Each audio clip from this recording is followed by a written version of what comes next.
आज की कहानी है दोस्तों, जीवन साथी। रूबी उस दिन सुबह से ही काम में व्यस्त थी।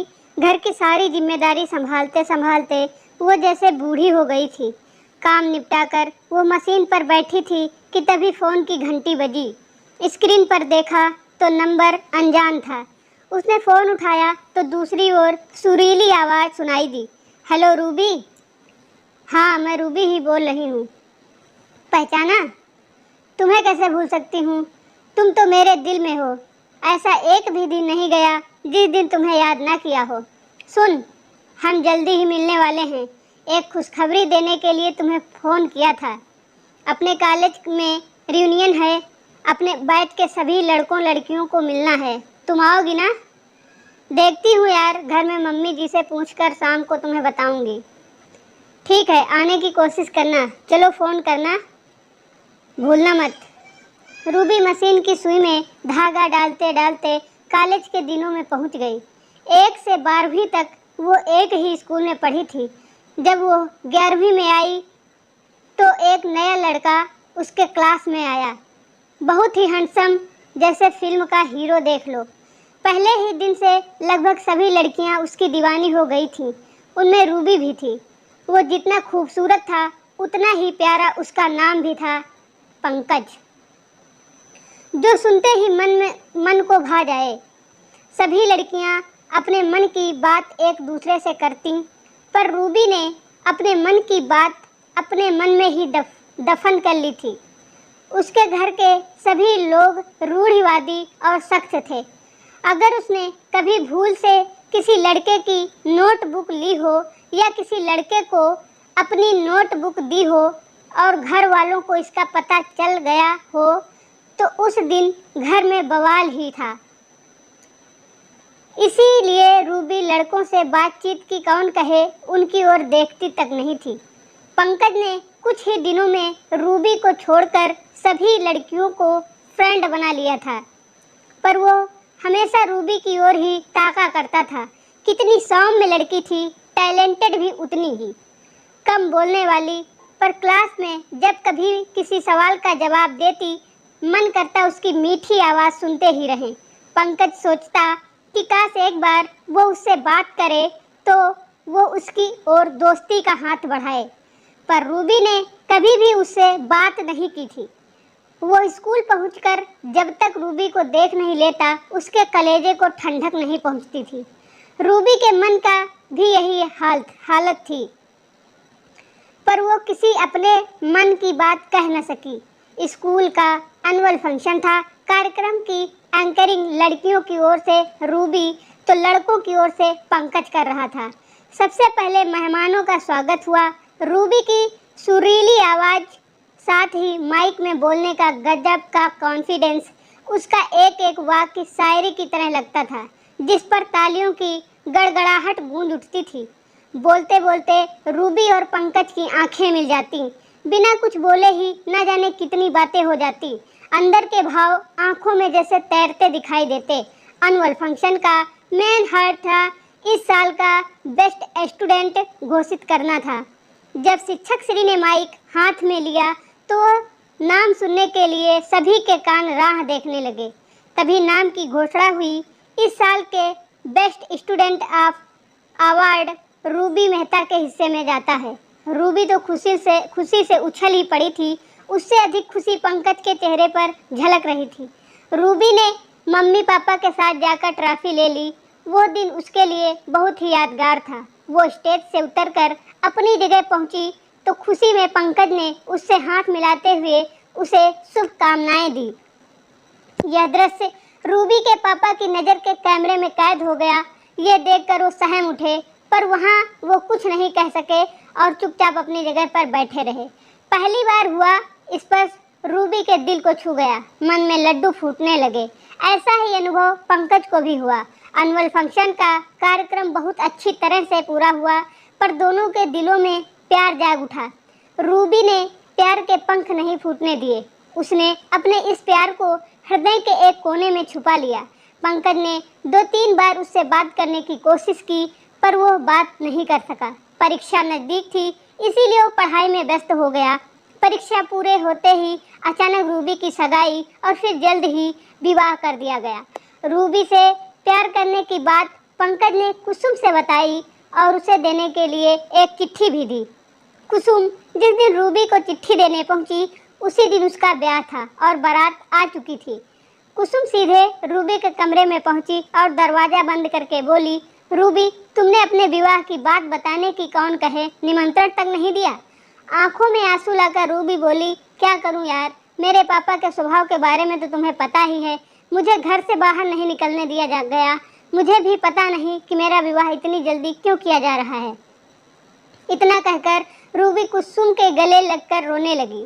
रूबी, मैं तुम्हारी खास सहेली हूँ। अपने दिल पर हाथ रखकर सच बताना कि तुम पंकज से प्यार करती हो। हाँ, करती थी। जिस दिन से देखा था उसी दिन से उसे चाहने लगी थी, पर आज मैं उसे किए प्यार को अपने दिल में दफन कर रही हूँ। मेरे घर में प्यार शब्द का उच्चारण भी अपराध है। अब मेरे पापा के हाथ से जो लिखा जाए वही मेरा जीवन है। पंकज ने ये चिट्ठी भेजी है। क्या लिखा है मुझे पता नहीं, तुम पढ़ लेना। पंकज के चिट्ठी भेजने का मतलब है वो भी मुझे पसंद करता था। हाँ रूबी, पूरे क्लास की लड़कियां उसके पीछे पागल थीं, पर वो तुम्हारे नाम का दीवाना था। पर अब क्या, सच है वो मेरे नसीब में नहीं लिखा था। मेरा नसीब तो मुझे कहीं और ले जाना चाहता है। अब ये चिट्ठी लेकर क्या करूँगी, केवल अपना जी जलाऊंगी। ऐसा करना, तुम ये चिट्ठी उसे लौटा देना और उससे कह देना कि रूबी अब किसी और की अमानत है। अरे एक बार तुम देख तो लो, क्या कहना चाहता है तुमसे। कुसुम ने जिद की तो रूबी ने चिट्ठी ले ली। वो खोलने जा ही रही थी कि दरवाज़ा खटका, तो उसने वो चिट्ठी चूड़ियों के डिब्बे में नीचे दबा दी। रूबी की बारात आ गई थी। उसका विवाह धूमधाम से हो गया। अपनी विवाह की बेदी में उसने अपने प्यार को होम कर दिया था और अरुण के साथ सप्तपदी के 7 वचनों में बंध गई थी। अरुण भी रूबी को बहुत प्यार करता था।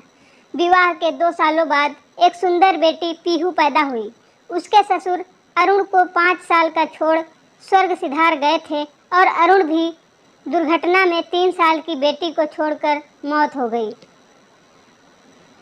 रूबी को उसकी सास बेटी की तरह संभाल रही थी। अरुण की मौत के बाद उसके बीमा और इकट्ठा की गई रकम को मिलाकर करीब 5 लाख रुपए मिले थे। इससे क्या होता, रूबी कपड़े बहुत अच्छा सिल लेती थी, इसीलिए उसने ब्लाउज और ड्रेस की सिलाई का काम शुरू किया, जिसकी कमाई से घर का खर्च चलने लगा।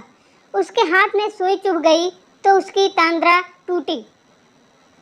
सिलाई का सामान समेटकर वो सास के कमरे में गई। उसने सास से कहा, मम्मी जी, कल हमारे कॉलेज में हमारे पुराने पढ़ने वाले विद्यार्थी इकट्ठा होंगे। आप कहें तो मैं चली जाऊं। मैं खाना बनाकर घर के सारे काम करके जाऊंगी। पीहू को आप 2 घंटे संभालना होगा। अरे चली जाना बेटा, ऐसे मौके जीवन में बार बार नहीं आते। अब पीहू मेरा ख्याल रखती है। हम दोनों साथ मिलकर खेलेंगे। तुम हम दोनों की जरा भी चिंता मत करो। तुम हो आओ बेटा। 2 सालों से तुम्हारे चेहरे से हंसी गायब हो गई है। वहाँ जाकर तुम्हें थोड़ा अच्छा लगेगा। मैं बाहर बरामदे में चल रही हूँ। रूबी ने कुसुम को फ़ोन करके कितने बजे का समय है पूछ लिया। अगले दिन कॉलेज का प्रांगण मानो रंग बिरंगी झालरों से भरा था। वहाँ आए सभी विद्यार्थियों के चेहरे पर उम्र का असर दिखाई नहीं दे रहा था। सभी सालों बाद एक दूसरे से मिल रहे थे। कुसुम कॉलेज के गेट पर खड़ी रूबी की राह देख रही थी। थोड़ी देर में रूबी रिक्शा से ऑफ वाइट साड़ी पहनकर उतरी। उसे देखते ही कुसुम ने दौड़कर उसे सीने से लगा लिया। 20 साल बाद दोनों मिल रही थी। उनकी आंखें बरस पड़ी। बातें करते हुए दोनों हॉल की ओर बढ़ीं। पुराने दोस्त मिल रहे थे। सभी एक दूसरे से सुख दुख की बातें कर रहे थे। दोनों एक जगह किनारे की कुर्सियों पर बैठ गईं। तभी अनाउंसमेंट हुआ कि रूबी जहाँ भी हो वहाँ से एंकरिंग करने के लिए स्टेज पर आ जाएं। रूबी ने कहा, कुसुम मना कर दे, मैं एंकरिंग नहीं कर पाऊंगी। अरे तुम जाओ तो सही, अपने अंदर का कौशल्य कभी मरने नहीं देना चाहिए। तुम एक बार फिर उसे जीवंत करके दिखा दो। रूबी उठकर स्टेज की ओर बढ़ी कि तभी पंकज के नाम का अनाउंसमेंट हुआ। रूबी का दिल धड़क उठा। इतने सालों बाद कैसा लगता होगा वो। उसने अपना स्थान ले लिया, पर पंकज अभी नहीं आया था। उसने प्रोग्राम की शुरुआत की ही थी कि हाल में एक सुंदर नवयुवक का प्रवेश हुआ। सभी लड़कियां जो महिला बन चुकी थीं, सभी की नज़रें उस पर जा टिकी। जल्दी से जाकर उसने अपना स्थान संभाल लिया। रूबी और पंकज की आंखें मिली, पर रूबी ने आंखें झुका ली। प्रोग्राम की शुरुआत हो गई। रूबी की मधुर आवाज़ में अभी भी वही खनक थी। जिन्होंने इस प्रोग्राम का आयोजन किया था, उन आयोजकों को फूलों का गुलदस्ता देकर स्वागत किया गया। इसके बाद आयोजन के अनुसार प्रोग्राम आगे बढ़ा। सभी के चेहरे पर खुशी समा नहीं रही थी। इनमें से तमाम तो कपल थे। अब पार्टी की शुरुआत हो गई। रूबी और कुसुम अन्य सहेलियों के साथ बातों में लग गईं। पंकज भी वहां आकर खड़ा हो गया। मेरी चिट्ठी का जवाब तो तुमने नहीं दिया। आज एक दोस्त बनकर बात भी नहीं करोगी? रूबी का दिल जोर से धड़क उठा। वो चिट्ठी तो उसने चूड़ियों के डिब्बे में रख दी थी, वो वहीं रह गई थी। इतने साल बीत गए, वो डिब्बा तो पापा के घर पर ही था। शायद अब वो वहाँ भी नहीं होगा। उसे एसी में भी पसीना आ गया। पंकज ने रुमाल देते हुए कहा, लो पसीना पोंछ लो, मैं तुम्हें कोई सज़ा नहीं दूंगा। चलो उधर उस टेबल पर बैठते हैं। वह एक जगह बैठ गए। पंकज ने कहा, रूबी तुम्हारे जीवन के बारे में कुसुम ने मुझे सब बता दिया। तुम मेरे जीवन के बारे में कुछ नहीं जानना चाहोगी?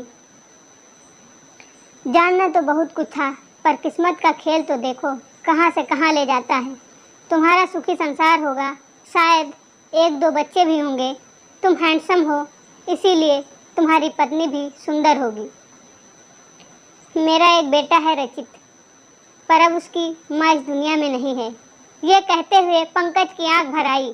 जिंदगी भी रेल की पटरी जैसी है, कभी कहाँ सीधी चलती है। जिंदगी भी कितने मोड़ लेती है, तब पूरी होती है। रूबी ने कहा, सच बात कही। इस जिंदगी के मोड़ अंत तक समझ में नहीं आते, पंकज ने कहा। पहली बार रूबी ने पंकज से इतनी बात की थी। वो मन ही मन खुश था। रूबी भी खुश थी। दिल की बात कहने वाला उसे एक दोस्त जो मिल गया था। दोनों ने एक दूसरे के मोबाइल नंबर लिए और सभी अपने अपने घर के लिए रवाना हो गए। अगले दिन रूबी के भाई भाभी उसके घर आए। रूबी उन्हें देखकर खुश हो गई। उसकी भाभी के हाथ में एक चिट्ठी थी। उसने वो चिट्ठी रूबी को दी तो उसने उसे धड़कते दिल से खोला। उसकी स्याही फीकी पड़ गई थी। रूबी ने उसे पढ़ा। रूबी, तुम्हें देखते ही पहली नज़र में मुझे प्यार हो गया है, परंतु अगर मैं तुम्हें पसंद नहीं हूँ तो मैं उस प्यार को अपने दिल में ही रखूँगा, क्योंकि मैं जिसे प्यार करता हूँ उसे हमेशा के लिए खुश देखना चाहता हूँ। अगर तुम्हें मेरा प्यार स्वीकार हो तो मैं तुम्हें पूरे जीवन अपनी पलकों पर बिठा कर रखूँगा। तुम एक बार मुझसे मिलने ज़रूर आना, नहीं तो तुम्हारा प्यार मेरे दिल में कैद रहेगा।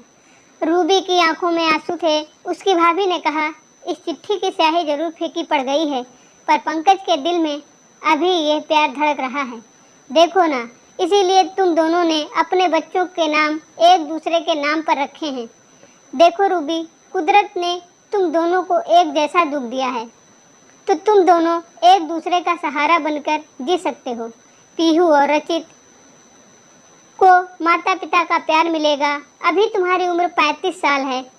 अभी तुम्हें जीवन साथी की ज़रूरत है। अगर जीवन साथी के रूप में पुराना प्रेमी मिल रहा है तो इसमें गलत क्या है?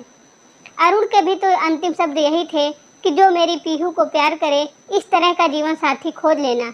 अपने लिए नहीं तो पीहू के लिए ही विवाह कर लो। अरुण की याद तो तुम्हारे साथ हमेशा ही रहेगी।